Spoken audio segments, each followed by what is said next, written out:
Hi everyone, could you please confirm if I'm visible and audible and if my screen is also visible? Yes. Okay, so today the topic that we'll be doing is schools of psychology. And there's one more important thing that I want to tell all of you that we'll be having a mock test of Introduction to Psychology, Schools of Psychology, and History of Psychology, basically everything that we've been doing since the past two classes, plus today's class on Saturday, which is tomorrow. So we'll tell you the time at which the mock is opened, and then as we've told you previously that it'll remain open for 3-4 days. So the exact start timing and end timing of the mock, we'll let you know.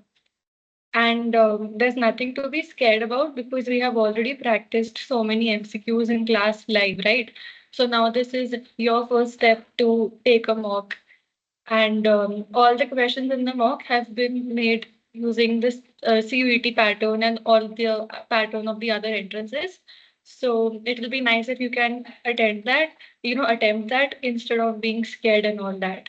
And even if you, feel that you haven't completed the syllabus, so you will not attempt the mock, that would be a very wrong approach, as I've been saying previously, because syllabus completion is a myth and ऐसा कभी नहीं होता कि we are 100% prepared. So we must give the mock at whatever preparation we have because it also tells us what are our strong areas or what are the topics that we need to revise again.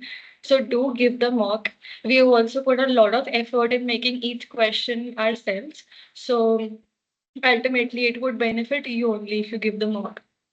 So today we will be starting with schools of psychology. I just want to check in and confirm if the meeting is being recorded. Um, Is this meeting being recorded? Yes. Yes, yes. Okay, great. So now let's begin with the topic. So, a little background that yesterday and day before yesterday, we were just understanding what psychology is, and then we went back to the roots. We talked about Greek philosophers, we talked about the Renaissance period, and we talked about experimentation. So, do you see a shift of ideology? Do you see a shift in the flow of thoughts? That earlier everybody was talking about soul and mind in philosophy, but then slowly people are like, you know, let's be a little scientific in our approach. Let's use a little more systematic and scientific measures. So this is what started happening in experimentation when Weber and Fechner came.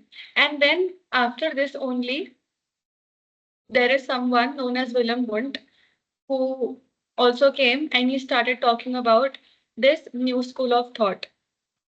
So let's talk about structuralism. And there are two important people that we need to remember when we talk about structuralism. The first one is Wilhelm Wundt, and the second one is Edward Tishner. Now, one confusion that always stays within students, and I want you to be very clear with that regarding who is the founder of structuralism. Okay, so the founder of structuralism is Edward Tishner and not Wilhelm Wundt.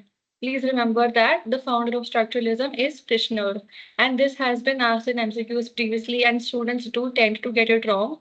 So always remember that Tishner is the founder or father of structuralism, and I'll tell you why that is as we do this topic. And on the other hand, voluntarism was given by William Wundt. So now let's actually start with the work of William Wundt, structuralism, and what all of this is about. So, as Weber and Fechner were, making their laws and giving their contributions, this person, known as William Wundt, side by side also opened this laboratory in Leipzig, Germany in 1879. And this lab is very important to remember because it is the first lab in psychology. So, this year, this place, all of this is very important to remember. This will be asked in MCQs. Very basic knowledge, but very important to remember. I generally don't ask everybody to remember the years, but in this, you have to remember the year because it is a very landmark year. Okay. So, what happened in this lab? So basically, Willem Wundt wanted to follow a very scientific and experiment based approach to understand the human conscious experience. ठीक है? So he took consciousness, he took the human conscious experience, and he said that there is only one way of understanding conscious experience, and that way is that you break it into small basic building blocks. For example, right now you are having the conscious experience of listening to me, of reading whatever is there in the slide, or also looking at the photo of William Wundt. So this is your conscious experience. So William Wundt says that to understand this conscious experience better, we need to break it into small basic building blocks. And what are the basic building blocks? The thoughts, the experiences, the emotions. So your thought could be that, um, this photo is such a black and white photo, or maybe the slide is so informative, or something like, I need to do this assignment. So whatever thought you are getting, it could be anything, right? Let's take my example. So my conscious experience of teaching you, my thought is like, this is an interesting topic. Let me think of more examples so that I can make it more easy to understand for you. My experience is that I'm having a lot of fun interacting with you and teaching you. My emotions are feeling of happiness and all that. So this is how William Wundt says that we need to break consciousness, our conscious experience, into basic building blocks. Then only we can understand it. Okay. And for the purpose of breaking consciousness into small building blocks, he used a technique known as objective introspection. Okay. Now, I'll tell you one thing that William Wood actually did with one of his students. So, in his lab, he called a few students and he asked them to, interact with plants, leaves, and all that. He asked them to touch different types of leaves. And while doing that, all the people had to introspect very objectively and report their thoughts, their experiences, and their emotions in very objective manner. Right. So, how do you report all of this? With the help of introspection. So, when they were given the leaves, they had to objectively examine, they had to feel the texture, they had to very objectively report what thought am I getting, what emotion am I getting. So, this very process of measuring your own thought and your other mental activities is one way how you can quantify your um, emotional or thought experience. Okay, and why is it important to kind of quantify it? Because it gives us a very unbiased, objective, clear, and precise way of looking at things rather than it being affected by one's own personal values or bias. Now, there is one term which is known as reductionism, and William Wood believed in reductionism. So, what does it mean to reduce something? It only means that बड़े से छोटा कर देना. Like if you have something very big, you reduce it into small parts. And this is exactly what um, structuralism is about, right? That you break something big into small parts. So this is why we say that Wundt believed in reductionism, which means that consciousness can be broken or reduced into basic elements. Okay. And the line which is written in bold, it is very important that it was the first time when people actually tried to bring objectivity and measurement into the concept of psychology. So they can ask an MCQ on this, that who's the person who tried to bring objectivity and measurement into understanding human consciousness or human experience. Yeah. So, but there was a drawback of this school, which is why the next school, which is functionalism, came. And the drawback is that, there is no way of actually verifying whether the information that I'm giving you is true or not. And there is no way to understand whether whatever is going on within my mind is actually true. So it cannot be verified. Hence, we say that it is a little less scientific. So this is about it. And now let's go to the next person, who is Tishner, who is actually a student of Wundt. Now, why is he regarded as the father or founder of structuralism? Because it is actually Tishner who went to USA and he talked a lot about this school and he sort of established it. He sort of, made it more famous by talking more and more about it into other countries, which is why he is regarded as the formal founder of structuralism. And that's the same thing that's written here, that his ideas, Wundt's ideas, were promoted by his student Tishner, right? And then he spread these ideas into the USA. So this is how structuralism got famous, which is why Tishner is called the founder of structuralism. Okay. So pehle we used to call this voluntarism, but when Tishner came in, we started calling it structuralism because the focus was on understanding the structure of the mind. So let's say that the mind looks like this. Now I want to break the conscious experience down into small parts. So this is what I'm doing. I broke down conscious experience into small parts, and this is a reductionist approach. And this is what both these people do. Why is it called structuralism? Because with the help of these parts, I am trying to understand the structure of the consciousness. So I hope it is clear why it is a reductionist approach and why is this called structuralism, because the focus is on understanding the structure of the mind. Okay. Now there is a new thing that Tishner also brought forward. He said that when we do introspection, वो तो ठीक है that introspection can be done on your elements of consciousness, but he also added this new component that it can also be done on physical sensations. So now he added the new component of physical sensations, and he said that consciousness has three components. The first one is sensation, the second is images, and the third one is affection.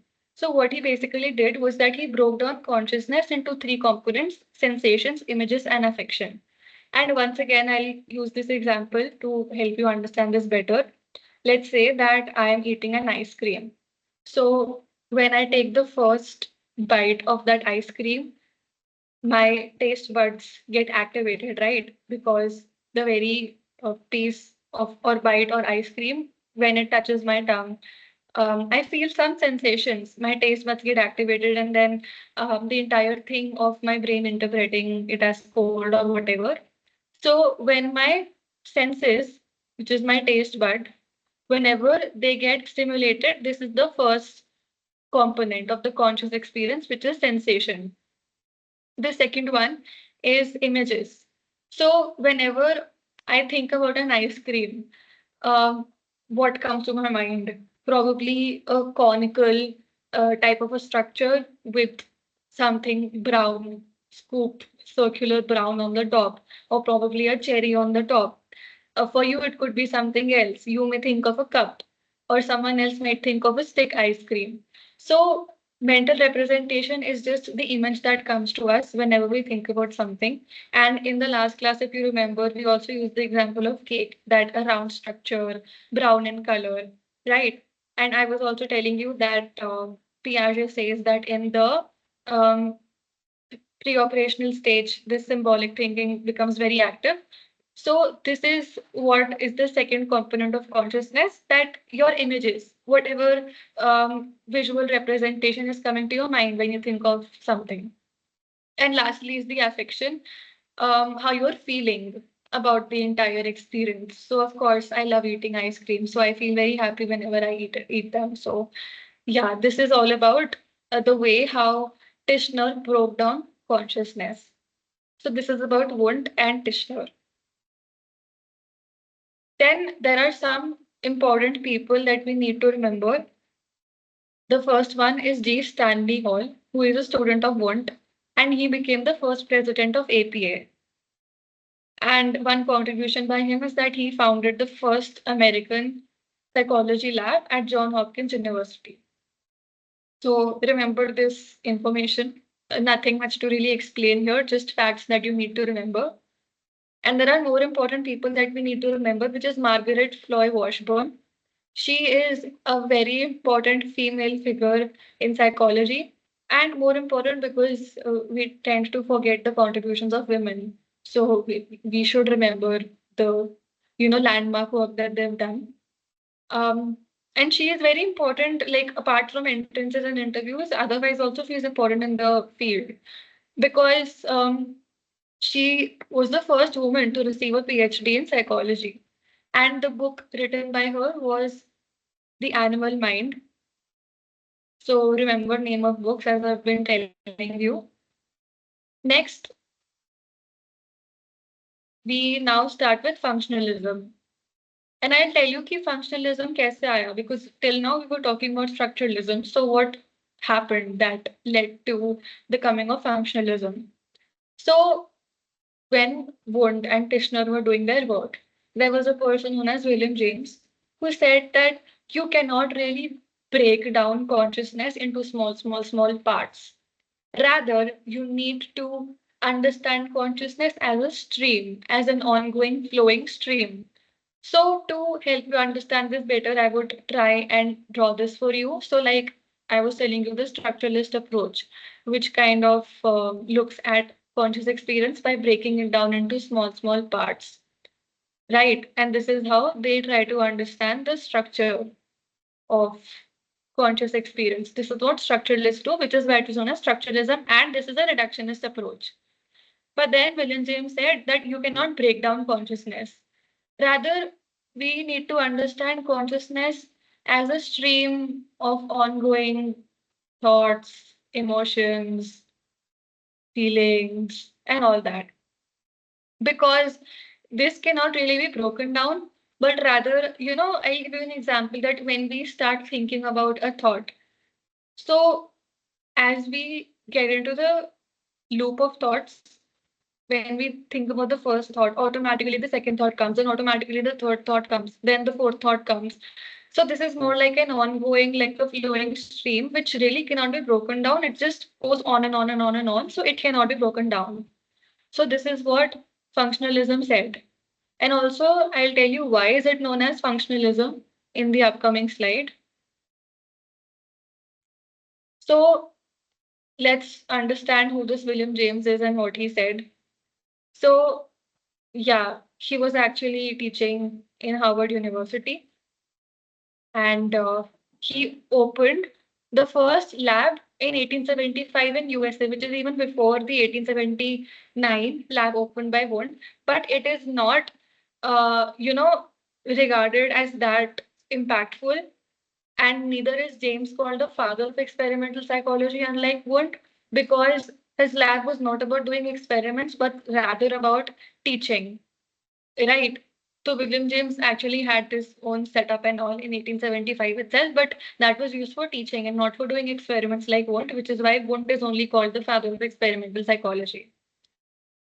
So this is exactly what I tried to tell you with the help of the drawing, that he says that consciousness is a flowing thing. It is a stream kind of a thing which cannot be broken down, and you cannot really study it very scientifically.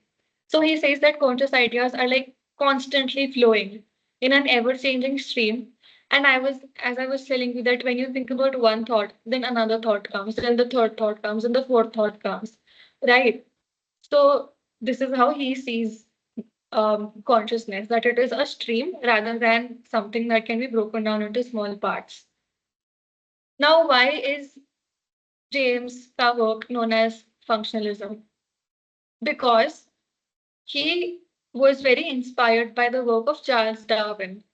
And Charles Darwin has given his theory about natural selection, which means that there is evolution happening within us, right? Charles Darwin ने यही बोला है that there are so many species, but the only ones who are passed to the next generation are the ones who have something in them which helps them survive. And all the species that are present right now, like humans, monkeys, dogs, whatever, all the kind of species that are present right now, that is because they have gone through some evolution and they were fit enough to be passed to the next generation. So William James tried to understand the functions of the mind in a similar manner. So he said that all the functions of the mind that we presently have, they have gone through some evolution or the other. And if the functions of the mind do not undergo evolution, then we would not be able to survive or keep with the pace of the ever-changing environment. And a way to validate this is that if you have ever interacted with students of today's world, like school students in fifth or sixth class, we often say कि आजकल के बच्चे कितने आगे निकल गए हैं, which means that the recent generation is so advanced. And I can kind of testify that because I work with children, and some cognitive assessments that are not that are so advanced for their age, but they can still do them because their mental functions have evolved over a period of time and they have really become more advanced and smarter. So this is exactly what William James says, that the functions of the mind, they are there right now because they have gone through a process of evolution, and he wants to understand what are the functions of the mind, right? So this is what he's saying, that he wants to focus on how the mind allows people to function in real life. Okay, and that is the entire work of functionalism. So function of the mind involves what? It involves uh, what are the mental processes behind cognition, how does the mind operate? And as I told you, that his theory is influenced by Darwin's ideas of natural selection and evolution. So the important book written by James is Principles of Psychology, and you again have to remember this. There is another important person called Mary Wilton Calkins.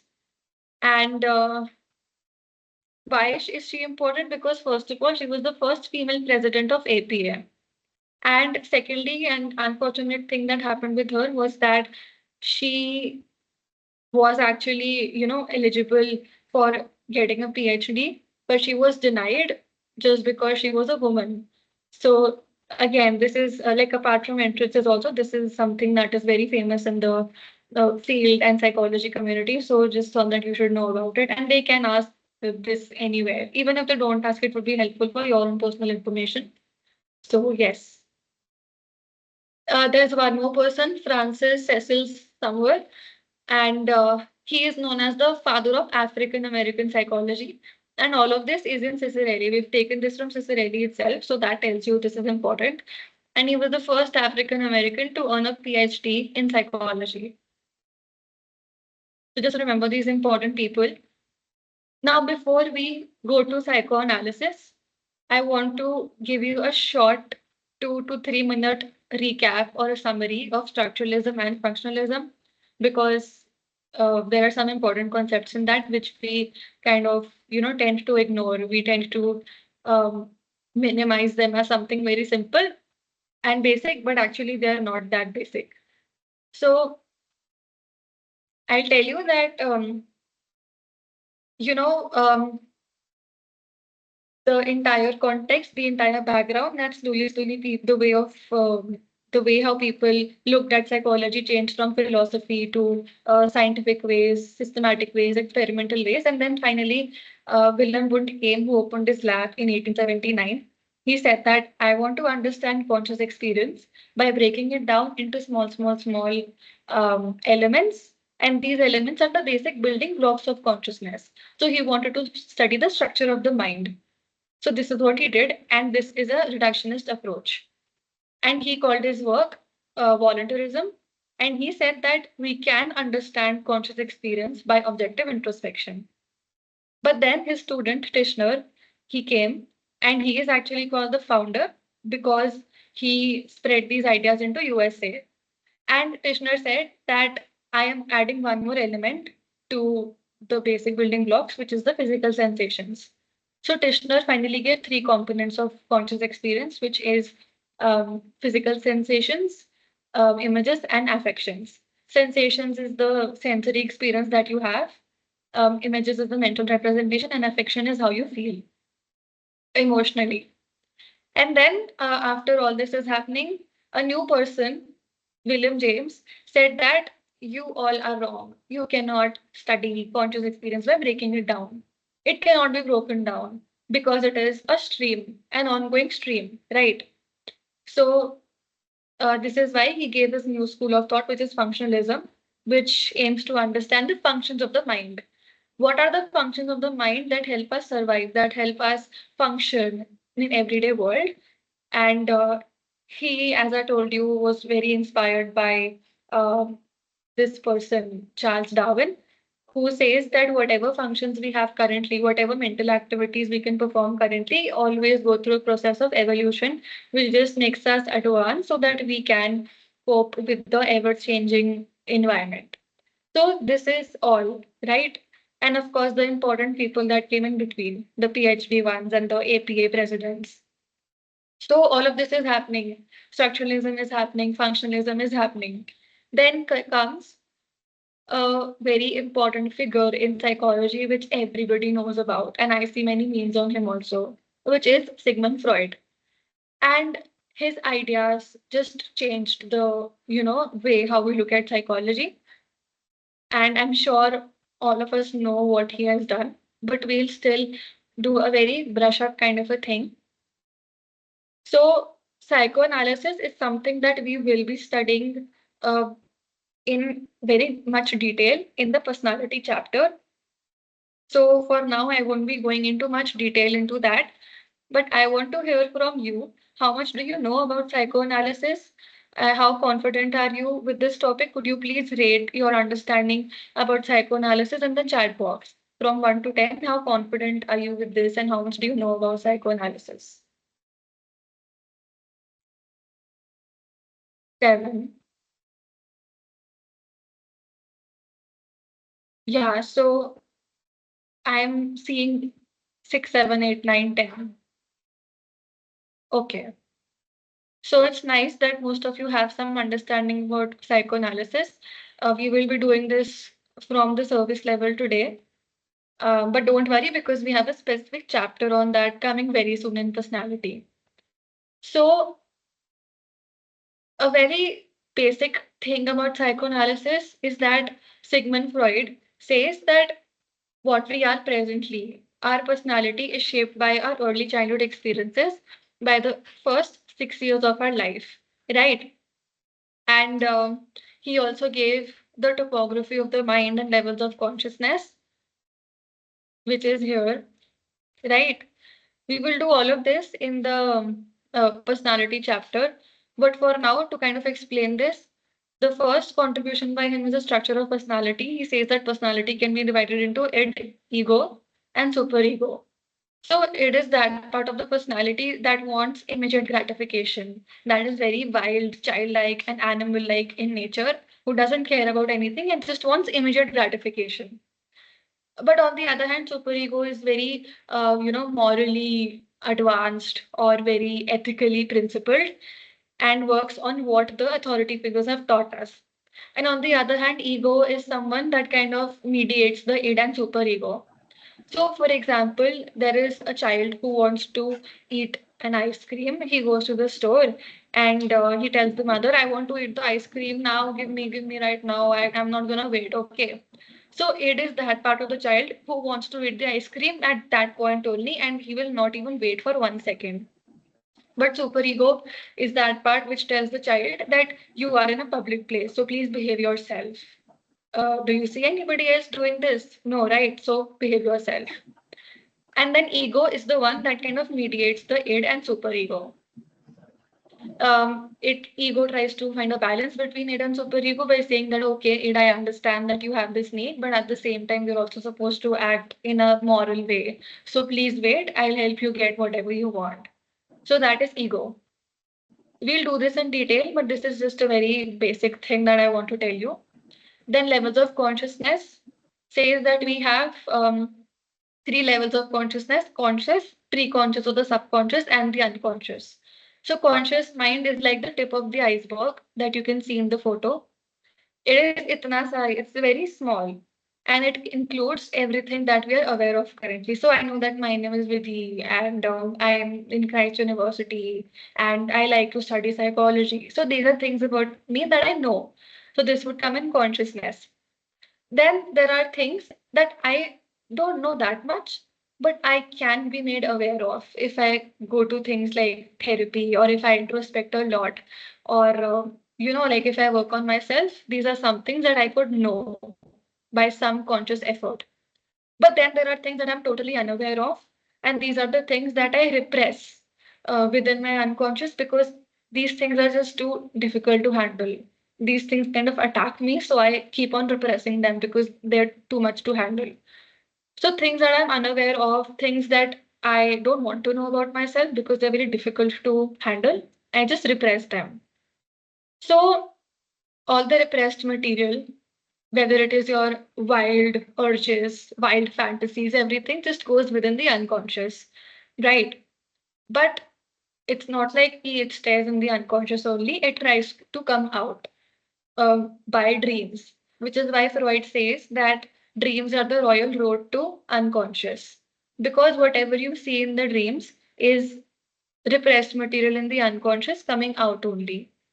And it comes out while we are dreaming because we cannot realistically perform those urges in real life when we are awake, right? So dreams is the only outlet for those unconscious things to come out.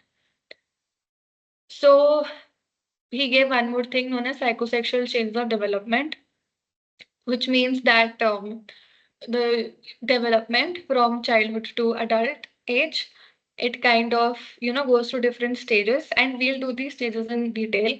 But for now, you can just remember the name.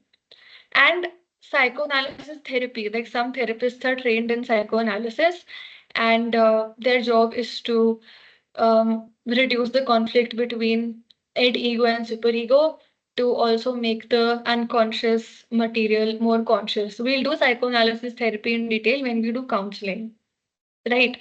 He gave defense mechanisms also. Defense mechanisms are just ways of coping that we use to protect ourselves from anxiety provoking thoughts, and then we repress everything in the unconscious.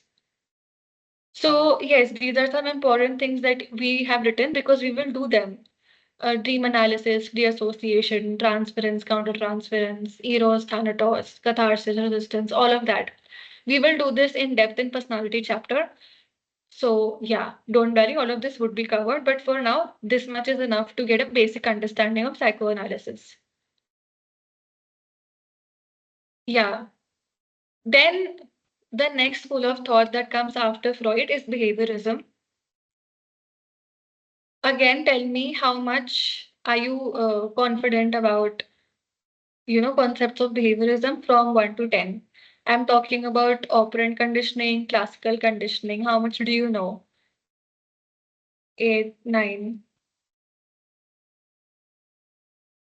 Yes, I'm again the same understanding as psychoanalysis. I'm mostly seeing 7, 8, 9. There is one 5 also. Wow, there is a 10 also. Very good. So you all are aware of all this. So again, I won't be doing this in much detail because we anyway have to do this in learning also. So yeah, let's just underline these important people associated with behaviorism. Pavlov, Thorndike, Watson, B.F. Skinner, they mostly worked with pigeons and rats. And why did behaviorism come into picture? Because abhi structuralism, functionalism, psychoanalysis chal raha hai. Most of them are only focusing on thoughts which are inside you, and there is no way to actually verify whether these thoughts are correct or not. I can come into a psychoanalysis therapy, I can do free association, I can say whatever is coming to my mind, but does the therapist know whether it is real or not? I can lie also, right? So behaviorists said that your focus should only be on studying things which are very observable, which are very measurable, which are very verifiable, and which are again very scientific.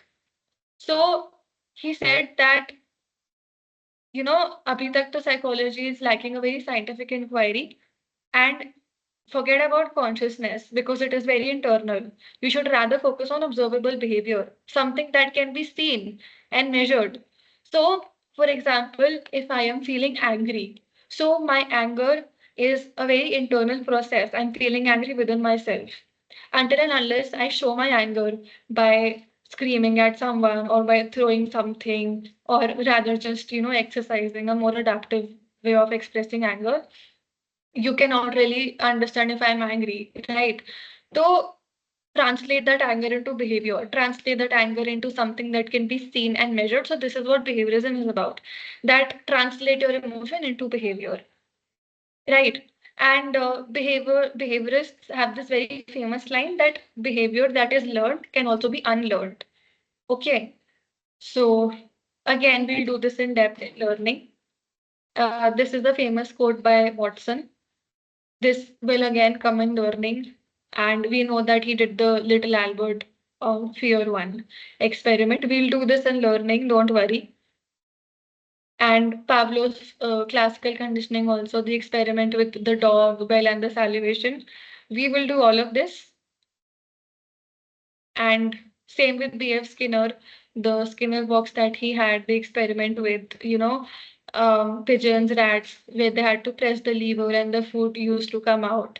So, a very important concept in this chapter, from the learning chapter, would be reinforcement and punishment, difference between positive and negative reinforcement and punishment, schedules of reinforcement. All of that is very important, and we'll do that in very much depth when we do that.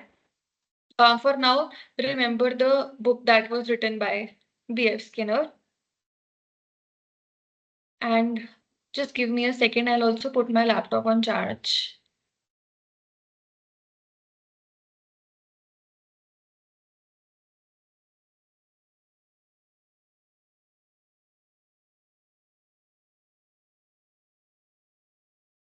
Yes. So we'll do all of this, so don't worry at all. We'll do Thorndike also, his puzzle box experiment that he had, in which he had a cat. He tried to explain the law of effect, which just says that any behavior which is followed by a positive result is likely to be strengthened, and that behavior would occur more and more again. And a behavior which is followed by a negative result will slowly inhibit. So, when we were kids and we used to score good marks, our teachers used to give us stars and chocolates. And that star and chocolate is a positive result, which would motivate and encourage us to study more and more and get good marks all the time. So, yeah, the behavior of studying and behavior of getting good marks is getting strengthened and repeated because it is followed by a positive result, which is getting a chocolate. And if I get bad marks and then if my teacher sends me out of the class or punishes me, then obviously my motivation and encouragement from studying would also go down. So this is the law of effect. We'll do this. Let's look at this person, Mary Cover Jones. She is known as the mother of behavioral therapy. And why it's so important? Because that important, experiment by Watson, which was on little Albert, in which he literally induced phobia into that small child. Her work was about canceling out the phobia. So she came up with counter conditioning. So she's basically saying that okay, you can make a child fear all white things by doing a conditioning on him, right? I can reverse the conditioning by something known as counter conditioning. So she kind of cancelled out the phobia. We will do this in learning again. Don't worry at all. So let's do Gestalt now. वैसे तो we will again do Gestalt when we do perception, but I'll still cover it. So we know that the word Gestalt comes from the German word which means whole or an organized configuration. And the very famous tagline that goes along with Gestalt is that the whole is greater than the sum of its parts. And I was asked this question in my test interview that what is the famous tagline that goes along with Gestalt? So this is the tagline. And I'll explain Gestalt with a very basic example that what you see in figure 1.1, you would say that both these images are circles. You wouldn't say that, the first image is a collection of multiple dots. You wouldn't say that. In the second image also, you would perceive this as a circle. You wouldn't say that this is a curved line which is cut from the center, right? Why is that? That's because this is the way how we perceive. So rather than looking at the first figure as parts, we kind of fill in the gaps and we perceive it as a whole. तो इसलिए कहते हैं कि the whole is greater than the sum of its parts. So I'm seeing this as a whole circle, right? I'm not seeing it as parts of 1, 2, 3, 4, 5, 6, 7, 8, 9, 10 small dots. So that's why we say the whole is greater than the sum of its parts. And interestingly, this is just opposite from structuralism that we did. Because structuralism is all about breaking a big thing into small parts, right? This is what structuralism is about. We just did that. It is about a reductionist approach. But rather, Gestalt is completely opposite of that because it doesn't care about parts. It only cares about the whole experience that you have. So instead of seeing it as small dots, you would see it as a whole circle. This one also, you would see it as a whole circle. So Gestalt is just about looking at the whole rather than looking at small pieces or small parts. And some important people in Gestalt, they will come in the upcoming slides, but one of them is Wertheimer, who said that that we cannot explain consciousness by breaking it into smaller elements. Rather, we need to see them as a whole, which is opposite of structuralism. And yeah, exactly that Wertheimer and other people related to Gestalt said that people naturally, like the natural way of looking at things is just to see them as their whole. And the work of Gestalt psychology was further used in Gestalt therapy, which was given by Fritz Perls and Laura Perls, not Wertheimer. So don't get confused within this. वैसे तो we'll do Gestalt therapy when we do counseling, but uh, for now, know that Gestalt psychology was given by Wertheimer, Kurt, and Kafka, but Gestalt therapy was given by Fritz Perls and Laura Perls, and we'll see how concepts of Gestalt psychology have been used in Gestalt therapy. The whole concept being that the whole is greater than the sum of its parts. So, the kind of approach that the Gestalt school follows is known as top-down processing. Now, what is top-down processing? Look at this photo right here. If you were to follow a bottom-up processing, you would rather see this image as one straight line, then three horizontal lines, and one more straight line. So that is the bottom-up approach, which is like going from the details to then going upwards. Like bottom-up approach वही होता है ना, that you first look at each detail and then you go to the bigger picture. So that is the bottom-up approach. But Gestalt is not that. Gestalt is the complete opposite. It is a top-down processing, which means that first the bigger picture and then the small parts. So when you look at the bigger picture, you see it as a B or a 13, right? So this is what Gestalt does, looking at the bigger picture, which is B or 13, rather than following the bottom-up approach, which would be two lines and three horizontal lines. So I hope that is clear. So again, the difference between top down and bottom up is in this flowchart also, that in top down processing, which is actually Gestalt, you use your existing ideas, your existing models to interpret, whatever is there in front of you. So, for example, there is a tree, right?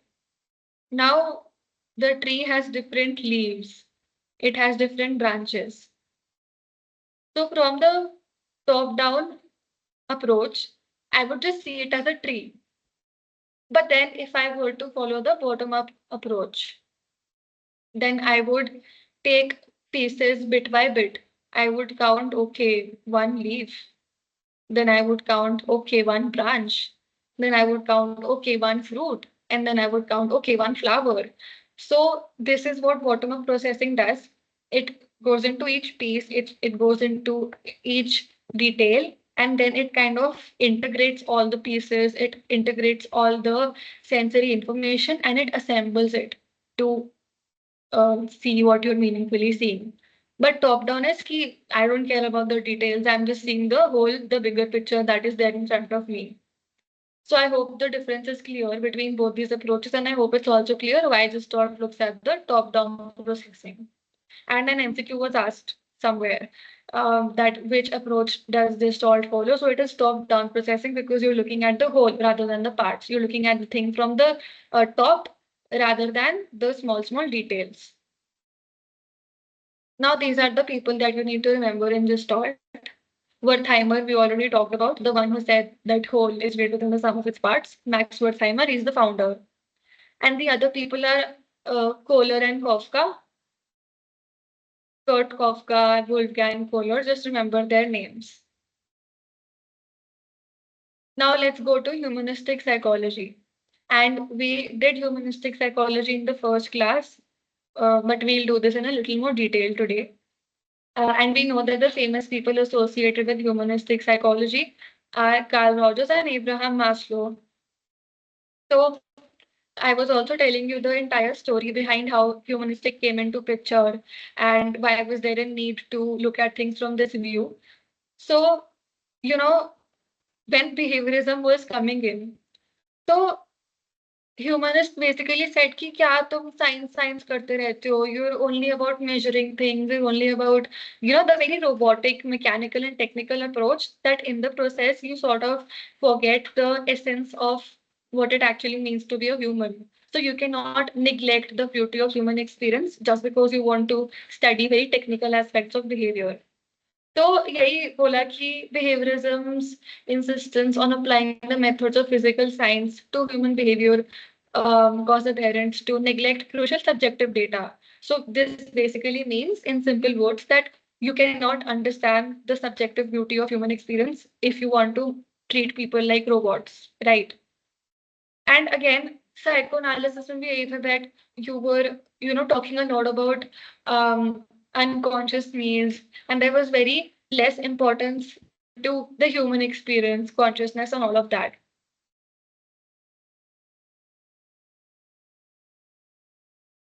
So come back and look at the experience of consciousness also, so that you can understand human experience from a much more holistic lens. So this is the backdrop and this is the story behind why humanistic came, because it was not very happy with behaviorism and psychoanalysis approach.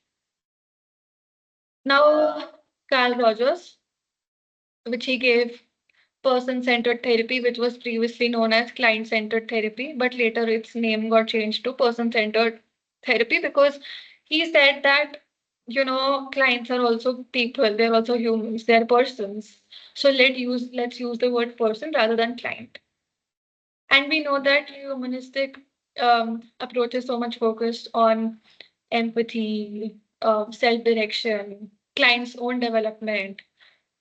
These people believed that all humans have an innate goodness within them. So even if you take someone who has committed some crime according to the law, then Carl Rogers wouldn't look at that person from the view of a criminal, but rather he would say that even someone who has committed a crime has some goodness within him. So they don't look at people as good or bad, but rather they say that every person has some level of innate goodness within them. And his focus was also on free will, which means that humans are free to do whatever they want. He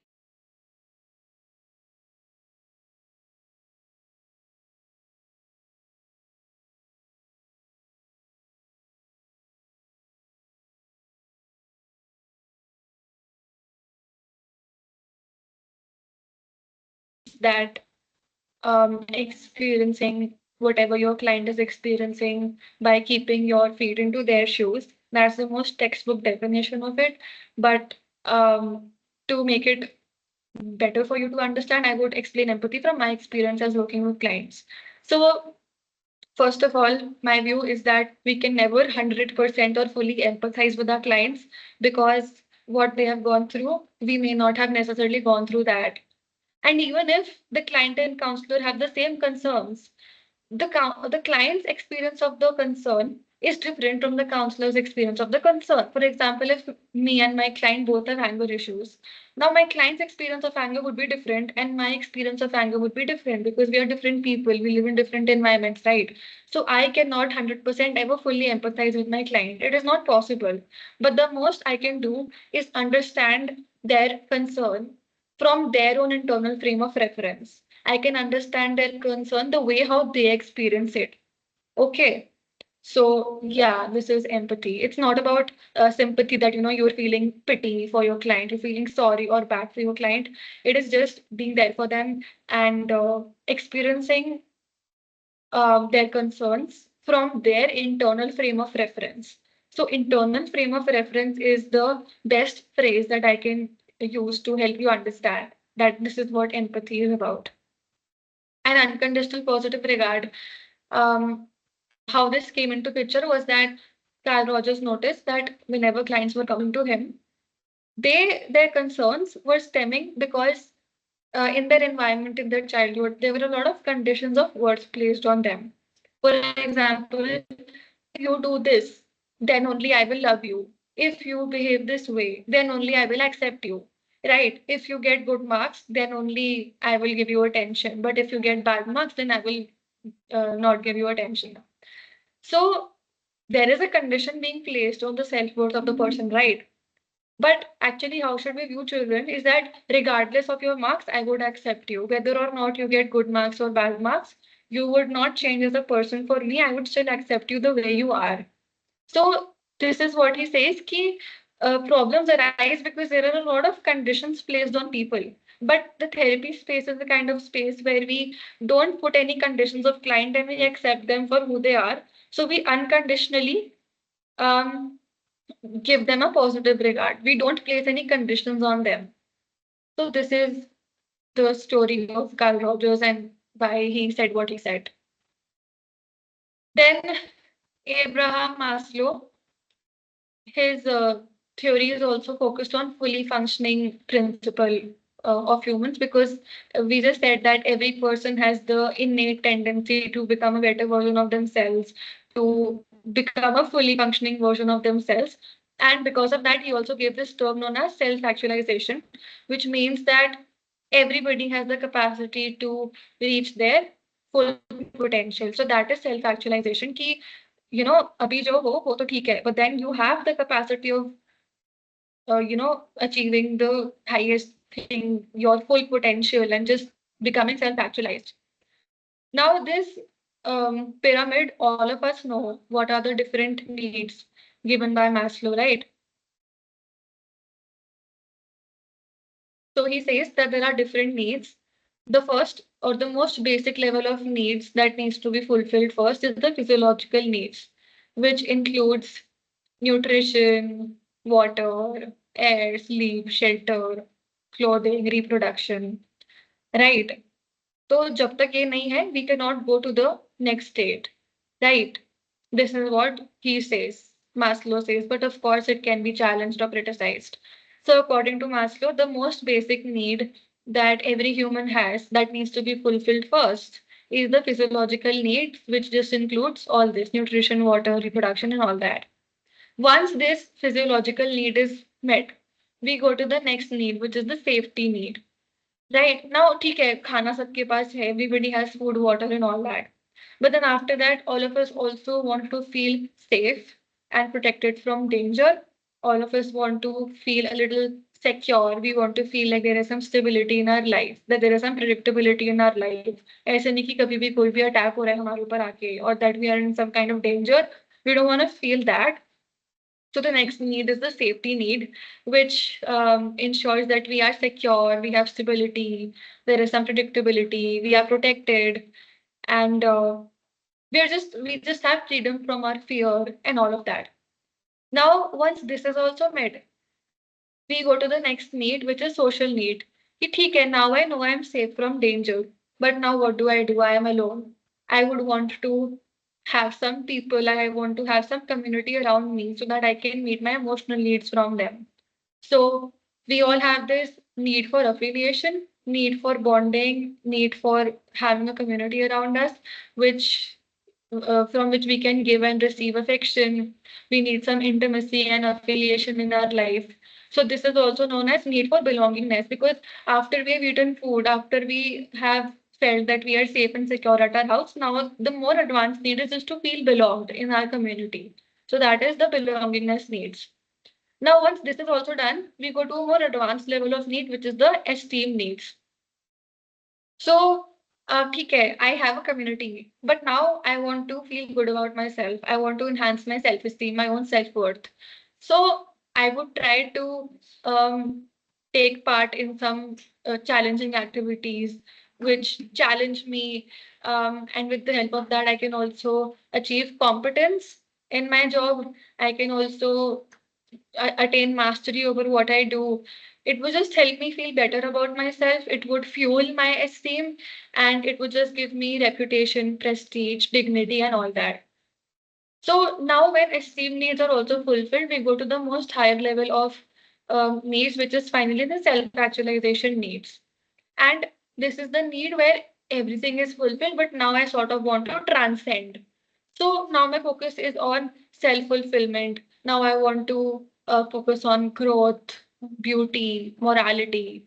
Basically transcendence कि सब कुछ तो हो गया पर अब मुझे transcend करना है. So that is what comes under self-actualization. And it would be important for you to remember the order of this because they can ask arrange the following in the correct chronological order type of question where you would have to arrange this. Okay, now there are two more needs which were added later, and those needs were cognitive needs and aesthetic needs. So they were added here, right below self-actualization, cognitive needs, and aesthetic needs. My sorry for my handwriting, but you get that I'm talking about aesthetic needs. Um, I'll get back to you about the order. I cannot recall at the moment if it is self-actualization, cognitive, or aesthetic, or rather it is self-actualization, aesthetic, and then cognitive. I think it's the other way around because I remembered it with the mnemonic SAC. So I feel it is self-actualization, aesthetic, and then cognitive. You also check it, and I'll also get back to you. This is from Cicerelli itself. So this is about humanistic thing. Now we come to existentialists. And in the first class, someone had asked the question that what is the difference between humanistic thought and existential thought? And in very basic terms, I told you that humanistic thought is much more about the positive experience of life, very optimistic experience, and how you can really creatively become the best version of yourself. So that is more bright side. But rather, existentialism talks about the darker side of life, with topics such as what is your purpose in life? What is your meaning in life? Why do you exist? Right? And what about the anxiety that comes with talking about death, grief, meaning making in hard times? So, this is the focus of existential, more to do with little darker concepts. And the famous existentialists are Rollo May and Viktor Franklin. So, Rollo May की जो important book है, Love and Will, again you have to remember it.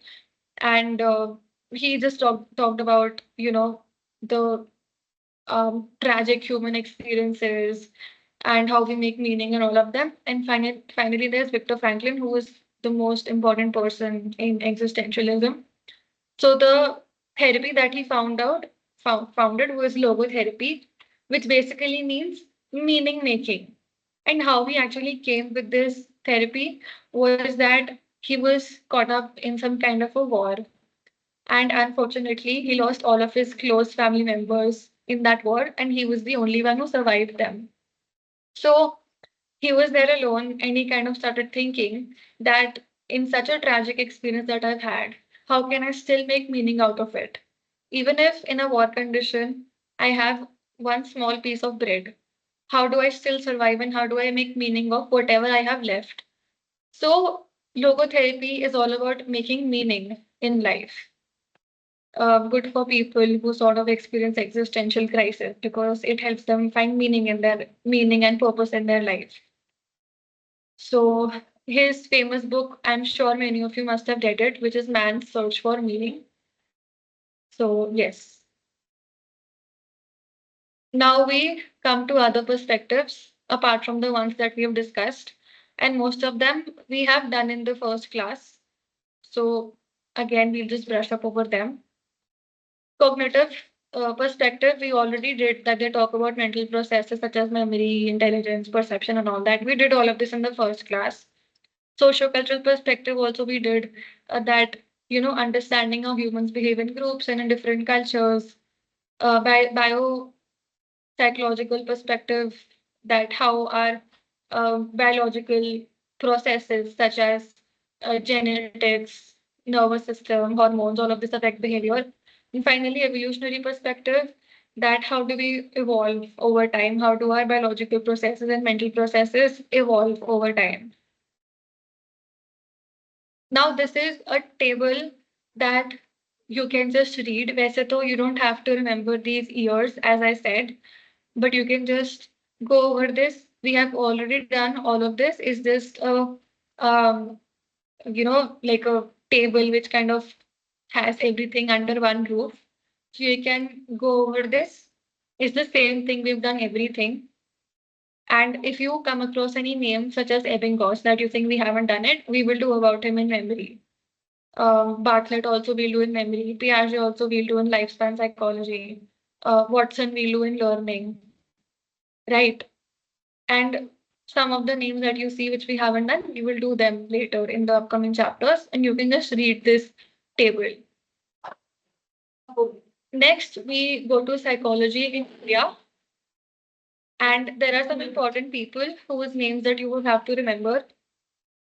So the first person is Brajendranath Seal, who introduced psychology. He was a professor at the Calcutta University, and Calcutta University is the first place where psychology was introduced in India. And he is also associated with the first psych lab in India. Then Ashutosh Mukherjee, he included experimental psychology in the master's curriculum. But like this person is more important. Finally, these two people are very, very important, N.N. Gupta and G.S. Bose. So N.N. Gupta founded the first experimental psych lab at Calcutta University. He founded the Indian Psychological Association, and he also published this thing called Mental Health Growth and Decay. Finally, G.S. Bose is the father of Asian psychology. He did work on psychoanalysis in India. He was the second HOD of Calcutta University, and he also founded the Indian Psychoanalytic Society in Bodh Gaya. So you can just remember who these people are and their contributions in 2-3 points. Then finally, there are more people like Kamla Chandhari, who created the Indian version of TAT, Thematic Apperception Test. Gireshwar Mishra was the Vice Chancellor of University of Calcutta, I believe, but I'll still get back to you because I need more clarity on what the Vice Chancellor was for. Then CM Bhatia made the Bhatia battery of tests, and we will go over Bhatia battery of tests when we do the psychological testing. And lastly, SM Mohsin was the founder of Bihar Psychological Association.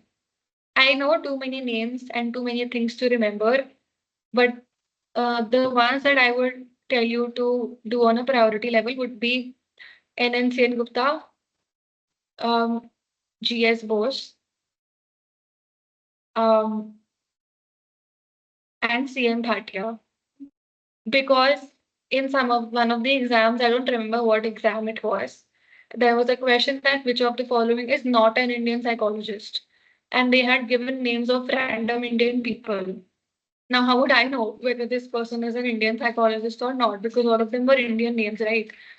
So mostly the ones that you see on screen, they are the repeated ones. They are the famous ones. So if you know their contributions, if you have heard their name, then you would be able to solve such questions. Right? So these are Indian psychologists. And this is just some extra information, which is not really that important, but we just thought to include it because we didn't want to leave out on anything. Is just a timeline of things that kaun se year mein kya hua. You can just read it for your own information. There's nothing much to explain here. And as I said, it's not that important. It's just extra for your own information. So with this, we are done with the chapter, and we will spend some time doing the MCQs now. Let me see the chat box if there's anything.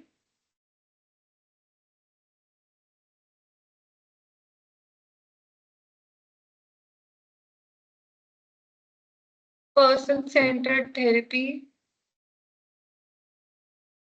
Okay, so person-centered therapy was given by Carl Rogers, as I said, and his focus was on human growth, human potential, self-actualization. Right. We will do this in counseling psychology. Um, yeah, so don't worry about it. So the same thing, free will, that every person has some innate good tendency within them. Everybody wants to be a better version of themselves. And the core conditions given by Carl Rogers were empathy, unconditional positive regard, and genuineness of the therapist, which means that genuineness is a very important skill in counseling also.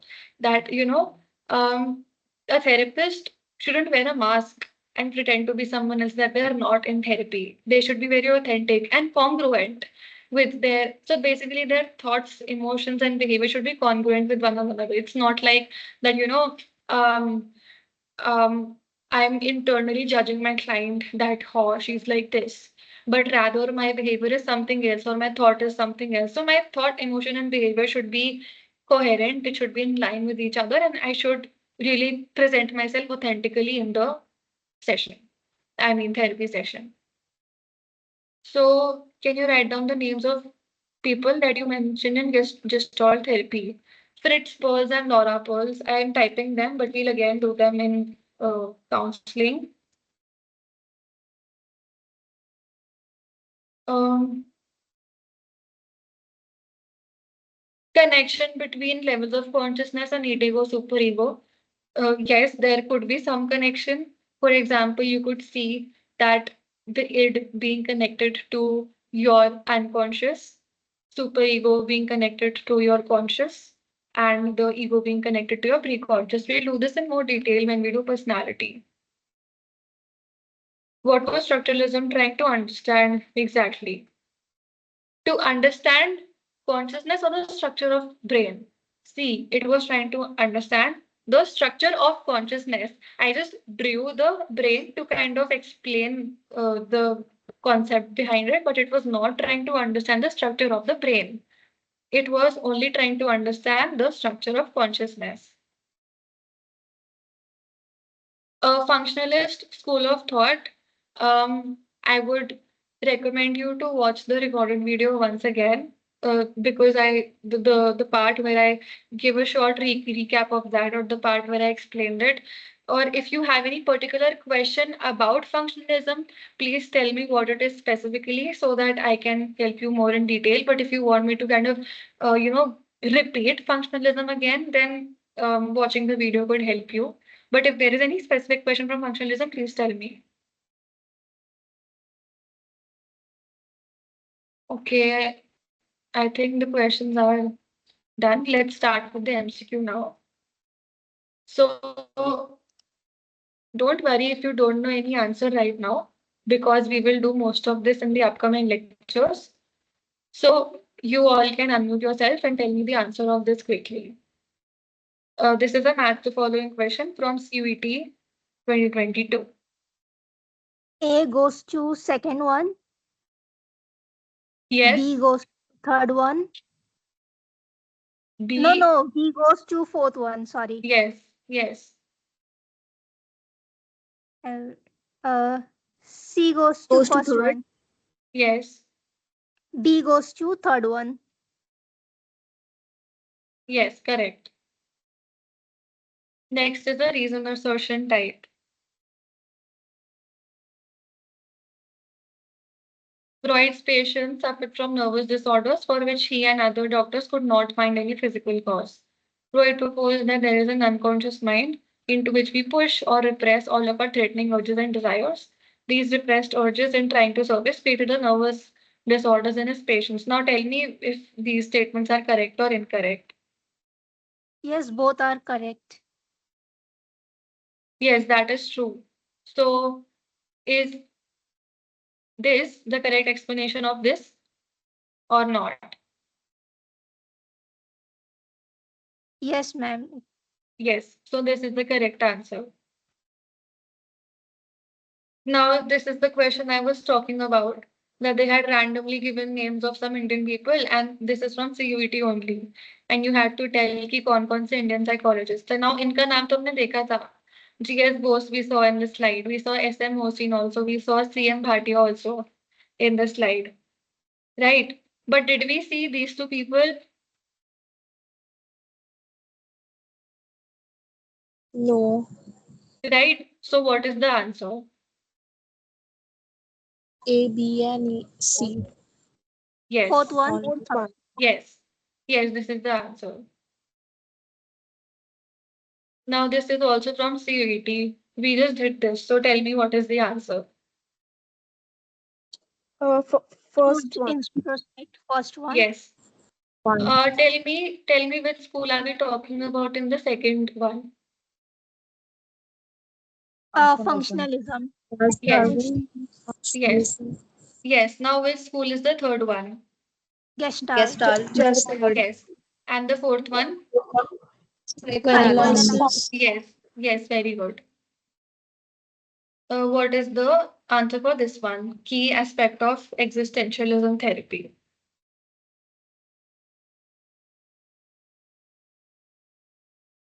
Fourth, Third one. third option. It is the third one because हाँ fourth वाला कौन सी therapy होगी? Gestalt. Yes, because because Gestalt talks about whole rather than the parts, right? So we will do Gestalt therapy when we do counseling, but I'll just tell you one thing that there's a very famous technique in in Gestalt, which is known as the empty chair technique. So in the empty chair technique, you encourage the client to have a dialogue with different parts of themselves. So, for example, um, I'm feeling angry at someone because of something, or let's say I'm just having a conflicting opinion. I'm having two parts within me. One part is saying that, you know, take psychology as a career, but the other part is saying that no, take music as a career. So empty chair technique would be to, just have a dialogue with both these parts with me. One part which wants me to do psychology, the other part that wants to do music. So I would first sit on this chair and then I would talk to this side of the chair and then I would reverse the chair and then I would become the music part and then I would talk to the psychology part. So what you're essentially doing is just you're just talking to different parts of yourselves, and then at the end you're integrating whatever you're getting by talking to all of the parts to get a more holistic analysis. So this is how Gestalt therapy incorporates the principles of Gestalt counseling, Gestalt psychology into the therapeutic space. Yes. So what is the therapy of the first one? Psychoanalysis. Yes. Yes. Psychoanalysis. Yes. Now look at the third option. There is a contemporary therapy and counseling that we talk about. It starts with R. So what therapy do you think it could be? Along with existentialism, there is one more therapy that starts with R that talks about making choices. No, no, no. It's not a cognitive therapy. It starts with R. Is it REBT? No. I'll give you a hint. If anybody knows, it has the WEDP model into it. You may not know about it, but let's see if there's anybody who knows.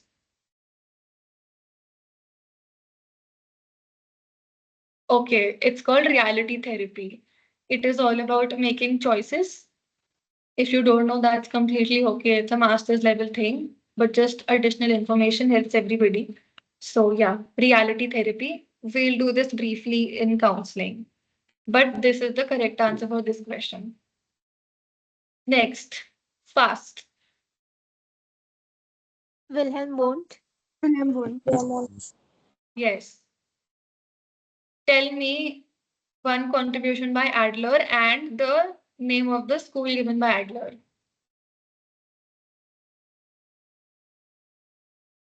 Cognitive psychology is the school. I couldn't hear you. Cognitive psychology. No, Observational. no. He gave individual psychology. We will do more about that in personality or one of the upcoming chapters, but he gave individual psychology and one contribution by Adler. वैसे तो बहुत contributions है, but any one that you can think of. I'll give you a hint. Think about your siblings. Superiority complex and birth Yes, order. yes, very good. Very good. So that is the contribution by Adler. Next, who among the following was the founder of behaviorism psychology? John B. Watson. Yes, yes. The book Behavior of Organisms is authored by, B.S. Skinner. B.S. yes. So remember the book, okay? One more question has come on that. Now, when did Wilhelm Wundt establish this lab? 1879. 1879. Yes. Now, someone else had opened a lab in 1875. Who is that? William James. Yes, but why is he not called the father of experimental psychology? Because he did not conduct experiment in this laboratory. Yes, it was a teaching one. Okay, the next one. The first psychological clinic was established where? Leipzig, Germany. B. Read the question again. This is talking about Option clinic, B. not lab. Harvard. This is Option D. talking about Harvard clinic and not lab. Harvard University. No, Option D. no. We have not. No, Pennsylvania. see. Wait. So this is your reminder to read the question properly. When we see Leipzig, we get so happy that wow, I've done this. But Leipzig में first lab आया था, not clinic. So clinic and lab are different. The first psychological clinic was in University of Pennsylvania. And this is your homework to find out the name of the person who opened this. Okay, make a note of it. I want you to. And once you do find out the person who established this psychological clinic in University of Pennsylvania, I want you to put that on group also. So find this out. Next, first president of APA. Stanley Hall. Stanley Hall. Yes. Now these are questions from Cicerelli. So in the definition of psychology, mental processes are just say ABCD. C. Yes. Internal A. देखो mental processes cognitions होते हैं है ना, and cognitions we know are internal and covert processes. So A is the answer. Second one, ABCD. C. Read the question again. I want to hear from everyone. A. Option A. Wilhelm Wundt. Yes, because if you go back to the slide, we had written in bold.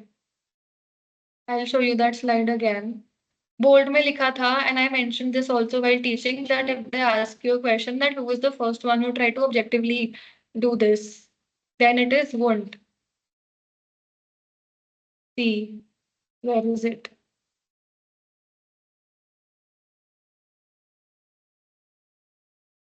Here. That this was really the first attempt by anybody to bring objectivity and measurement to the concept of psychology. So we have taken this line from Cicerelli itself. So this also tells you the importance of reading books, right? So do your own self-reading also, self-study, read your books also, because this was directly a question from the line of Cicerelli only. And it is okay to get confused between two similar looking options, but then you should know how to differentiate between them. So let's look at the third one. You can tell me in ABCD that what you think is the answer. B. B. Yes. Fourth, C. C. Yes. Fifth, A. A. yes. Wilson. Yes. Oh, Next. the fourth one I've marked wrong by mistake. It is Is A. it A or It's okay? A. Thanks for clarifying. So don't get confused between Mary Wilton Carkins and Margaret Washburn because one of them was eligible for PhD, but she couldn't get it because she was a woman. So you have to be clear with all this. And the first female president. So thanks for pointing that out. Okay, next one. A, B, C, D. Evolutionary. D. Yes, D. yes, and this is also a direct line from Cicerelli. Next.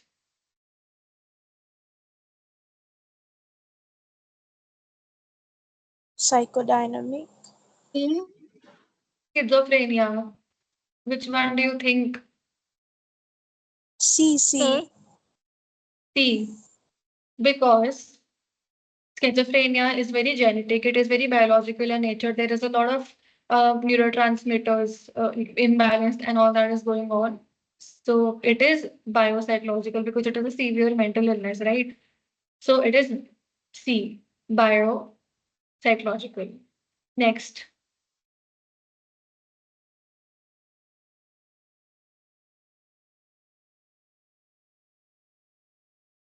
C. Behavioral. C. yes, yes. Next,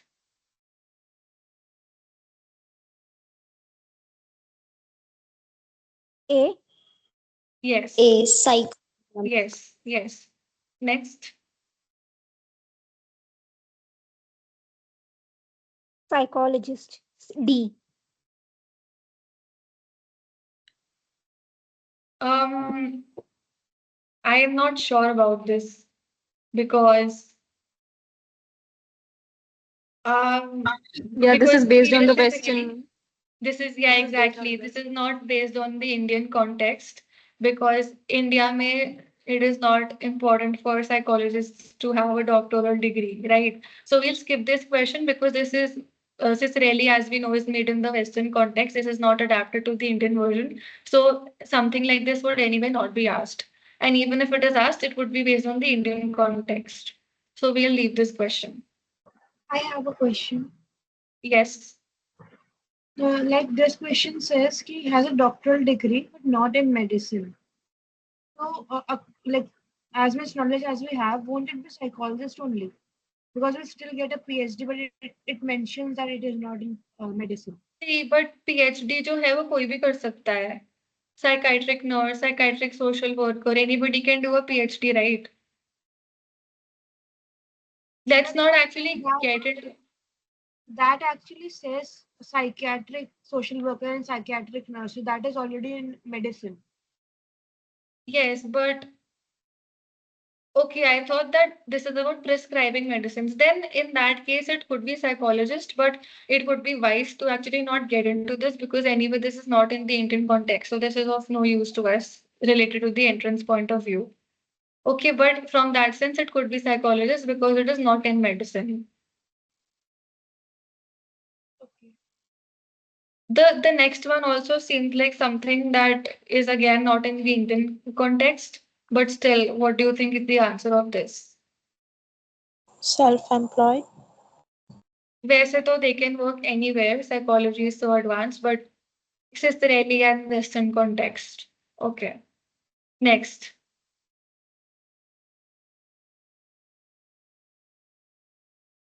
A to 4. A2, Fourth one. दोबारा पढ़ लो. Oh, yes. A to 1. Yes, 1. yes. Then D is 3. B to last one. first do D the to ones which are most easiest, right? Now we can match D with 3 because she is the only woman. Okay, now you have to decide between B and C. B to fourth. B to second. B to fourth. C to second. Yes. So this should be your approach in MCQs, that the one which you know, you do that the first. Okay. Solve this one now.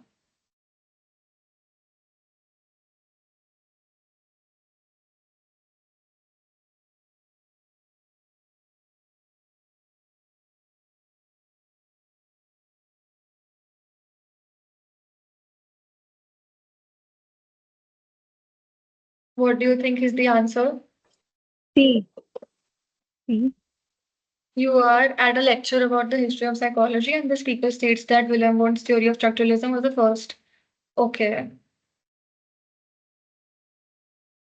What do others think is the answer? C. C. Does everyone agree with that? Yeah. I also think Yeah. it is C.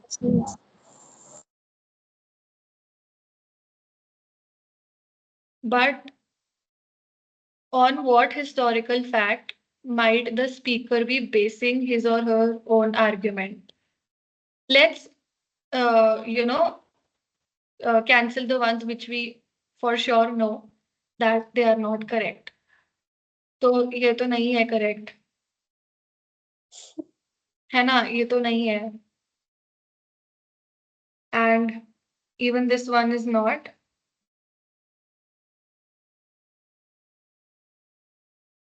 So it is something between this and this. Which one do you think it is?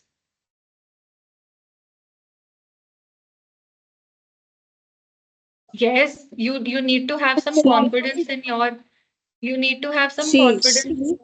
Yes. C. So good for having confidence, because now I think we've solved 50 to 100 MCQs.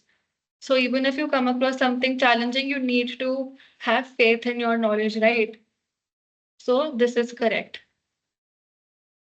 So Watson relied on the pioneering work of Dash in establishing behaviorism as a paradigm of psychology. D. Option D. अच्छा, पहले Watson आया था कि Freud आया था? And क्या Freud एक behaviourist schools को बिलोंग करता है? I think it's William James. Which one? And Pavlov. William James. Ivan Pavlov, I guess. We have not done behaviorism right now, so if you're not able to answer that, it is okay. But when we do behaviorism, you will understand who came first and then what led to what. So it is Pavlov for now. Okay, because इसका काम क्या था? What was the contribution by him? Tell me, what did he do? Yes, Little and his Albert. experiment. Exactly. इसकी Little Albert की experiment थी ना, and Little Albert experiment was based on conditioning only. And he's the one who gave classical conditioning. So this is how you have to use your existing concepts to make things easier for yourself. तो इसने दिया था classical conditioning, और जो Little Albert है वो भी तो same concept पे based है. So this is why. It's Pavlov. Next.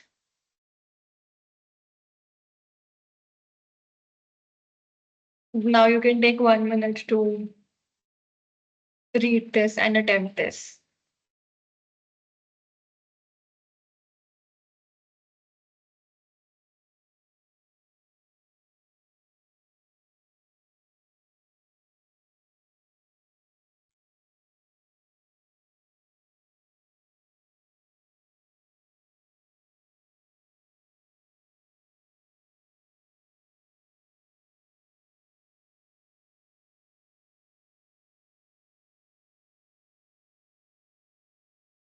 D. Yes, correct, because cognition is about thinking, about memory. So all cognitive things are coming here. Next.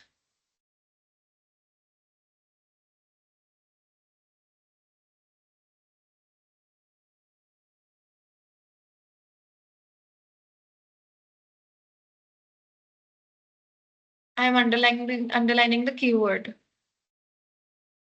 Now, what do you think it is? E. Cognitive. Yes. Next.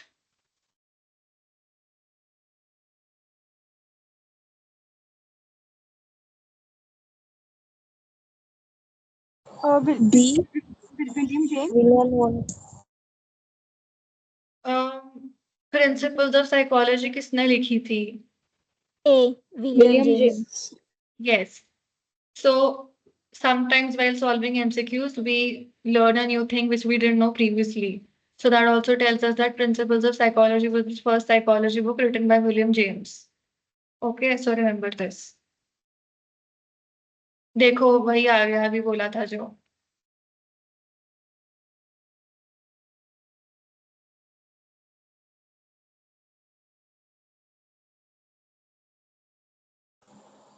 Both one and statement two are true.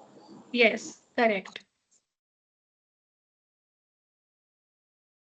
Now you have to tell me fast. I'll say 7 and then you say A, B, C, D, whatever. 7. E. Yes. E. Yes. 8. C. C. Yes. C. 9. 9.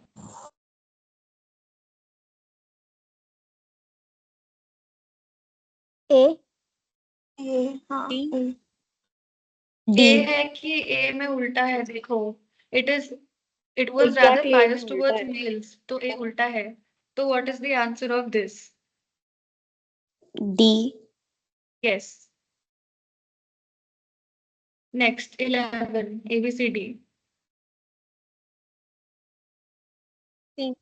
B. Oh, sorry. B. E. Conditioning. B. B. Reinforcement. I think Please it's conditioning. देखो Reinforcement. देखो conditioning Pavlov ने दिया था. B.F. Skinner ने reinforcement दिया था. अभी तो he was talking about food coming in to the rat was a form of positive reinforcement for him, right? So this is by reinforcement is by Skinner. Next. B. A B C D. Yes. B ma'am. B. Yes. B. Yes. Next. Past. Psychoanalytic. Yes. Past condition. Yes. Next. A. Yes. Yes. ये वाला कौन सा school बोलेगा? Individual choice. Humanistic. Humanistic. Yes. Humanistic. Yes. Natural selection कौन सा school बोलेगा? Functionalism. Yes. Yes. Correct. Next. A B C D. Edward Fishner. B. Yes. Good. B. Yes. Next. D. D. Yes. D. A B C D. C. Human. C. Humanism. Yes. Next. B. B. Yes. B. B. This is not. This would be a bottom-up approach, which is not just alt.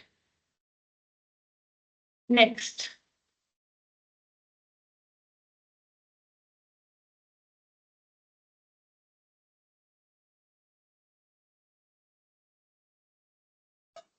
For first option A, I guess. Yes. A. D. It's A. It's A.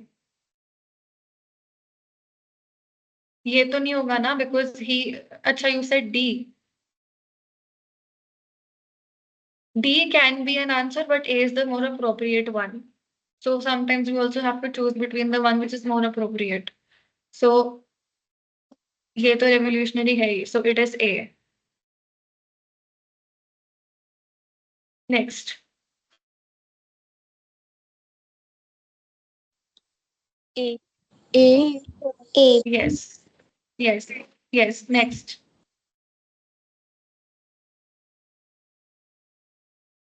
C. B. B. Um, B. wait. Yeah, B. Yeah, I kind of marked it थोड़ा सा नीचे. Yes. Yeah. ये कौन सा school बोलता है individual mental elements? Humanism. Structural approach.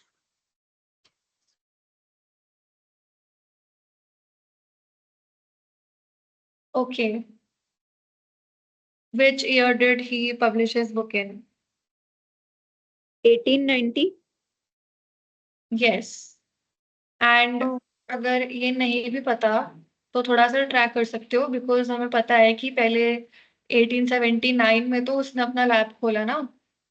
In 1879 this person William Wundt opened the lab and William James came after him, so anyway it cannot be before 1879, so this is one way of doing a guesswork, so 1890 is correct. Next.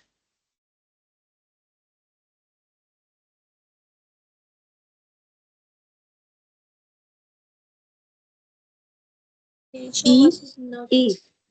Yes, nature versus nurture.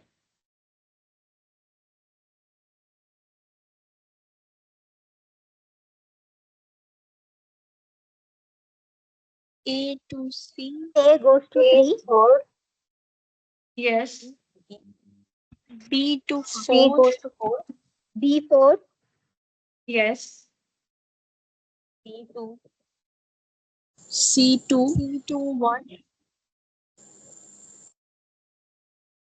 Is it C2. you choose between C and D? C2. C2. Yes, C is 2 C2. and D is 1.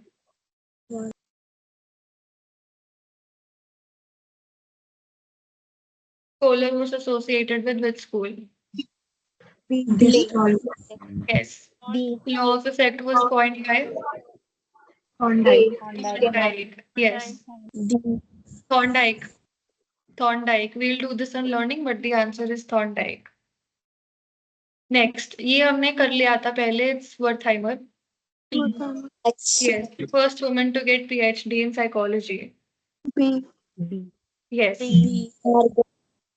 Yes. I have a question. Yes. Like for the founder of Gestalt, can you please like tell me the roles of Pearls also? Like 5 नाम है तो थोड़ा सा confusing हो रहा है. Who? Like Fritz there's Perls. Kurt, Kafka, and Wertheimer, Hmm. and then there were Fritz Perls and Laura Perls.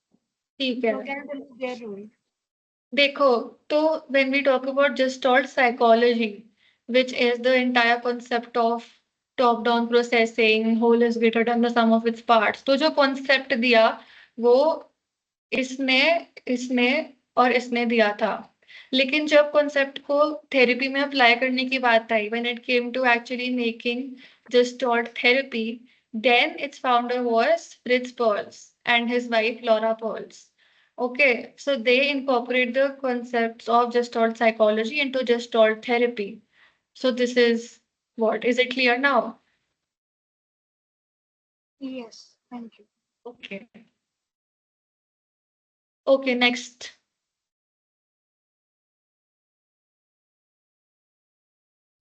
William James. Yes. And this is the last question. D. Yeah, sure. Okay, see. ये तो Gestalt से related है, हमें पता है. ये language से related है. We'll do about him in lifespan. And this is also related with it is Kohlberg actually. There's a spelling error here. पियाजे की थ्योरी का नाम क्या है? Like when you do developmental psychology, under what name does the theory come? Cognitive psychology, right? So this is the answer. Yes. So Piaget is the answer. Yes. So with this, we are done with this entire chapter, and that also means we are done with the first 3 topics which come under CUET: intro, history, and schools of psychology. But we rather see it as one whole unit only, intro, history, and schools. And as I said that we will be doing MCQs, mock test of this. We'll tell you the start and end date of the same on the WhatsApp group. And please attempt this mock and don't be scared because you have already done so many MCQs. I think 100 MCQs we've already done for this entire topic. So आपके अच्छे marks ही आएंगे because we have done this so much already. So I don't see anything new in the chat Ma'am, box. mock test will be conducted tomorrow. Yes, we will open it tomorrow. Tomorrow is Saturday, right? And it'll be done on the platform. We'll tell you when it is opening and closing. Okay. So that is it from my side for today. Thank you for joining, and we would really like for you to give the mock. It's for your own benefit only, so please give the mock. We have also put a lot of effort in making all the questions. So thank you and good night. Take care. All the best. Thank you, ma'am. Thank Thank you, ma'am. Bye. Welcome.